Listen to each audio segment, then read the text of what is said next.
We are putting two cameras on the Russian Zvezda module of the International Space Station, and they will be placed right there on the right where you see just in the foreground.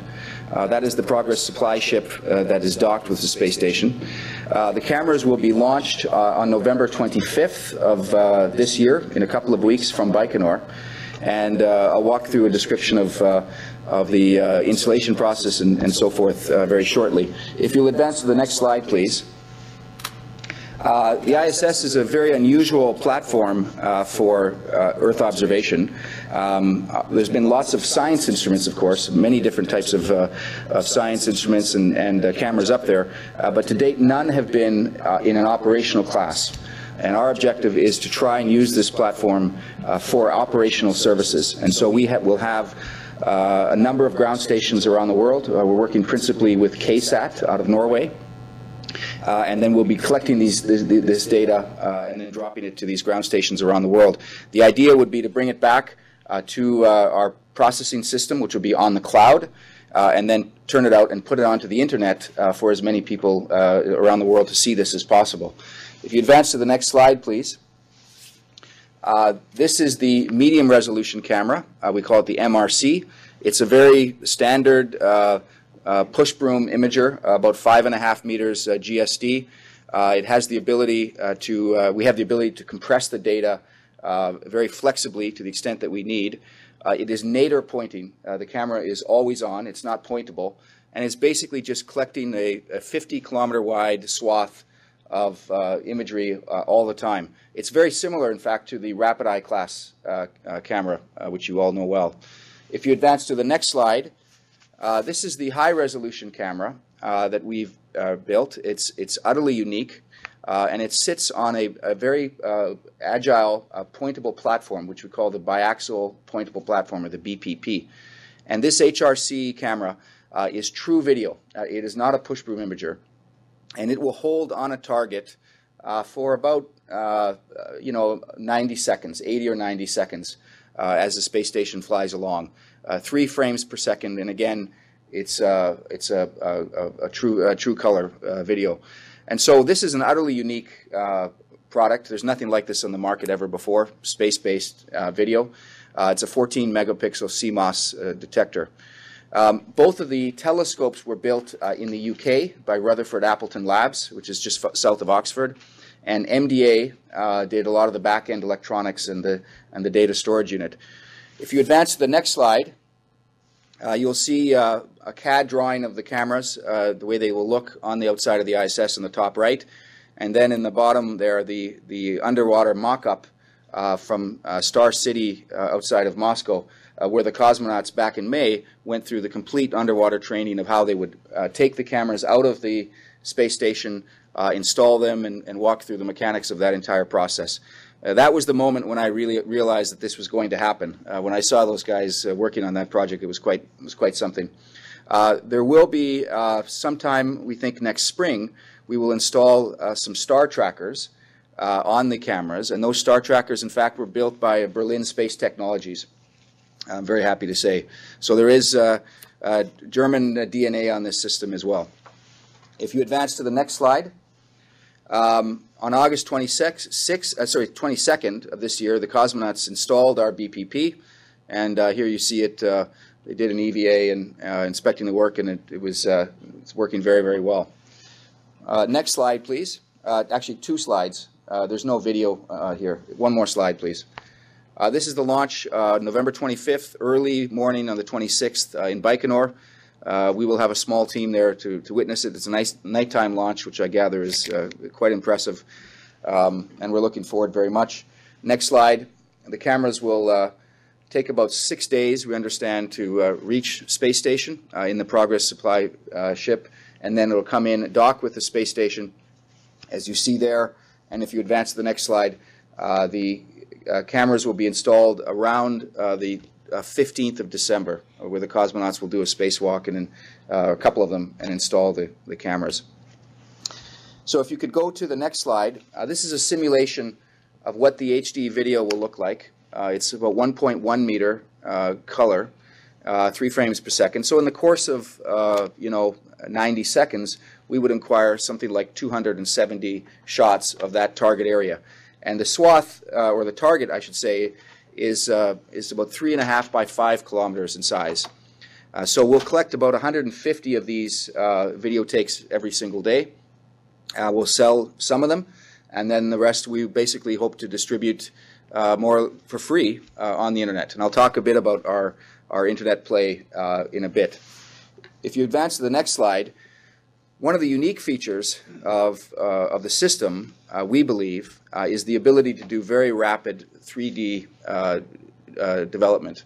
And so if you think of this camera taking these shots, 270 shots of a target area, you're going to get an awful lot of stereo pairs, which can then be used to very rapidly stand up, wire frames or 3D image areas of target areas. And I mention this because of DLR's very long-standing interest in that domain. We've had some preliminary discussions with DLR, and there seems to be some potentially very fruitful areas of cooperation. And so, much like the SRTM mission, in which DLR played a role, this will have the ability to produce high-resolution DEMs, albeit of small target areas, given the nature of the instrument, but the ability to generate those. And we think perhaps the urban applications of this would be the most interesting. If you would attach, next slide, please. Just showing an example of the 3D imagery. And then next slide, please. So I think our ambitions beyond just Earth observation, I think, are something that I want to highlight here in the next few minutes. Really, the story behind EarthCast is an effort to try and bring together two different spheres that up until now have remained really quite separate. On the one hand, we are an Earth observation company, and we're building our capabilities around operational class Earth observation. But on the other hand, we think there's the potential, because our cost structure is so low, there is the potential to put a lot of this imagery, the vast majority of it, for free into the public domain, and in essence to democratize that view of Earth from outer space, giving people a small taste of what astronauts call the overview effect. And that's the sort of profound sense that people have when they view the Earth from space of wonder and awe and mystery, the beauty of the planet. And so our ambition is, in a small way, I don't want to overstate this, is to make that available to everyone in the world who has an internet connection. And so that touches then on, we believe, the opportunity to do interesting things, education and disaster management, humanitarian media. We have a deal with the United Nations to provide data for them. If you think of the George Clooney initiative in Darfur, that kind of thing, we have an agreement with the Discovery Channel. They're going to take some of our imagery and produce co-branded television programming around it as well. And so none of this stuff has been done. Frankly, we don't know to what extent the monetization of it will be successful, but we think it's worth a try. If you advance to the next slide, what we want to do is make this data available as widely as possible and allow the creativity of the market to flourish. And so one example, we've partnered with a nonprofit out of the Netherlands who crowdsources eyeballs, in effect, to monitor deforestation in tropical areas that affects habitat for primates. And their objective is, in essence, to outsource the monitoring of individual areas to individual people, volunteers. And every time new imagery was acquired over a particular bit of forest, the volunteer would be notified that that imagery is in place, and they would go and basically be responsible for monitoring to see if perhaps a road had been cut through the forest or some kind of illegal deforestation had taken place. And the idea there, in essence, is to bring all of those eyeballs to a very, very significant problem. So this is just one example of what we think might be possible by so-called democratizing this data on the internet. Recently, we opened up our beta for the website. The website is being built in San Francisco by a team that we have down there. And the objective was to bring in 300 external independent reviewers to look at the website and to give us feedback. we got a request for 40,000 people to look at it. And so to us, I think that validates the sense that there is a very substantial interest in this kind of imagery from people outside of the space sector. And I think for us, the extent to which we're successful is going to be directly related to the extent that we can bring non-space interest to bear on what we're trying to do. If you advance to the next slide, this is just a snapshot of what we're trying to do in the web page that we're developing. The entire platform will be on the cloud. We've been in discussions with Amazon. The data volumes here become very, very significant very rapidly. And all data would be processed immediately, sit on the cloud, and then be made available to stream. And so we plan having, for example, these event pages. And the idea here is to build up a base map of a given area, and you'll be able at the bottom of the screen have a toggle bar to go back and forth in time and to see change that's taken place, and we'd be collecting videos and dropping them. And we built an example of this using Hurricane Sandy along the coast of New Jersey. And so what our developers did is they went out, acquired a bunch of satellite imagery, stacked the imagery on top of each other. You could go back and forth and you could see how change had taken place. And then, most interestingly, if you advance to the next slide, what they did is they went out and pulled in real-time social media from Facebook and Twitter and other news organizations and placed that information on the map in, call it, four-dimensional space. So in time on the grid. And we think there's the potential to do that sort of thing for very significant media events. And then bringing video from space to bear on that. And frankly, again, as I said, we don't really know how that'll work in terms of monetization ultimately. If our basic core economics can be covered by the Earth observation business, we think we have some time over time to build up and iterate the web strategy and aim for successes there as well. If you go to the next slide, that shows exactly what we did. This is the toggle bar at the bottom that I was speaking about, showing what was there and then pulling in these tweets and so forth.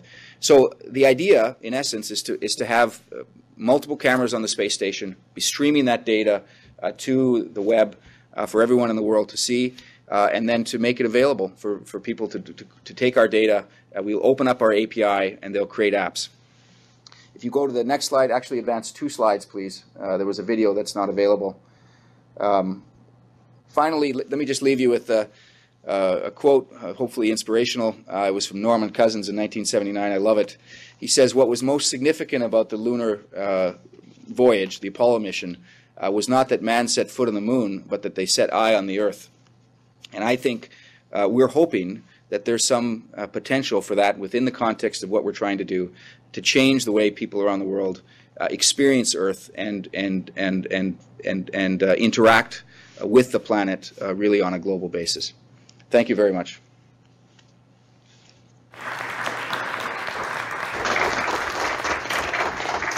Great, Wade, thank you very much. Perhaps we've got a few minutes for questions, and since you're over there with a room full of folks in Gatineau, perhaps we can start with the questions on your side. Is there anyone there who has a question? Yeah, again, welcome back from the Wade has from the perspective of a, can you hear me? Yeah. From the perspective of a space agency, of course, your initiative is more than welcome.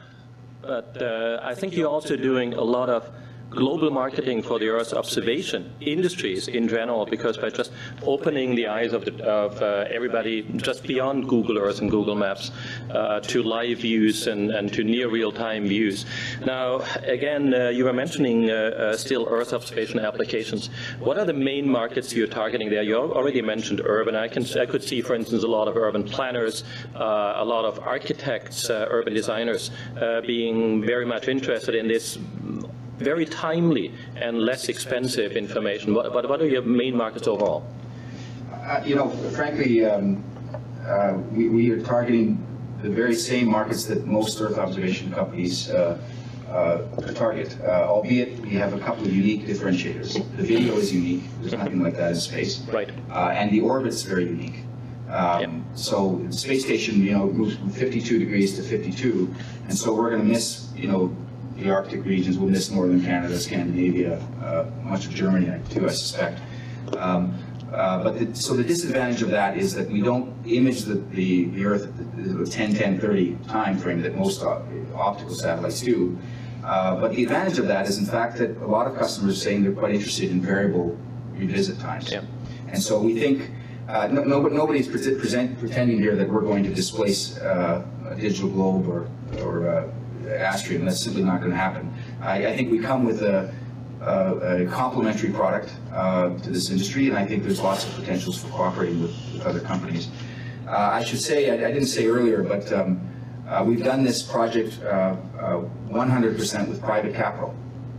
We've raised about $57 million of capital, mostly in Canada, and we went public this past June, sort of an IPO type process, during which we raised $45 million of that. So the company is trying to do something quite audacious in the context of space commercialization. I think you could think of us in the context of Skybox or some of those new ventures that are trying to bring private capital into this business. Let me quickly add to that. When you say you're flying, of course, 52 north, 52 south, yes, you might be missing out Scandinavia and even parts of Canada, to say so. But at the same time, I think you have very unique niche in covering the tropical regions, like, for instance, tropics and Southeast Asia. So you will be covering the most rapidly expanding urban areas in the world, around the world. I think that's a good niche. Yeah. Great. I'll just see now if there are any questions on the Canadian Embassy Berlin side.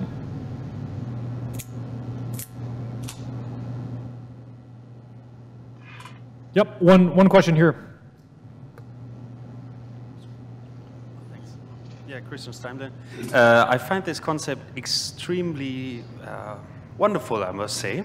I just was interested, who is just, without going to the details of the business plan, but who is in general going to pay for those images? Because when you look at Google, for instance, you have some maps, some images, but nobody is willing to pay anything for it. Have you looked at it? For sure you have looked into this. Yes, yeah, no, it's a very fair question. We've spent a lot of time validating market interest. As I said, we really operate in these two different spheres. One is the Earth observation industry, which is a standard model. It's about $1.5 billion a year, where you sell the imagery directly to customers who want it. And we're finding quite significant interest in the marketplace for what we offer. But the web play, as you point out, requires a completely different approach to monetization. And monetization there is fundamentally about making the website as sticky as possible, is the word they use. And so what that requires is dynamic video, change, constantly being updated, tying it into others' networks and so forth. Google Earth has been downloaded about 1 billion times. But if you go and look at your house on Google Earth, in my case, it's 7 years old. So they are not refreshing the site. In fact, there's kind of a catch-22 in the business, because the satellite companies don't want to give Google the fresh data because that cannibalizes their business. And so Google then has moved more and more to terrestrial sources, Street View and so forth. An extraordinarily powerful piece of software, obviously. So we're not competing directly with them. We're doing something different. Ours is not a map-based website. Instead, it's fundamentally about video, about change, about interaction with other sort of internet platforms such as social media. Great. I think, we've got one more question. Hi, Wade. This is Matthias Mück. I have a question. You mentioned Skybox earlier. Do you also consider offering, I should say, I understand that Skybox is also offering their product or their observation data to institutional customers. Are you considering to do the same? Absolutely, yes. Of course. Okay, we're just about out of time, and Wade, thank you very much for your presentation and best wishes with this fabulous project, and thank you for joining us today. Thank you.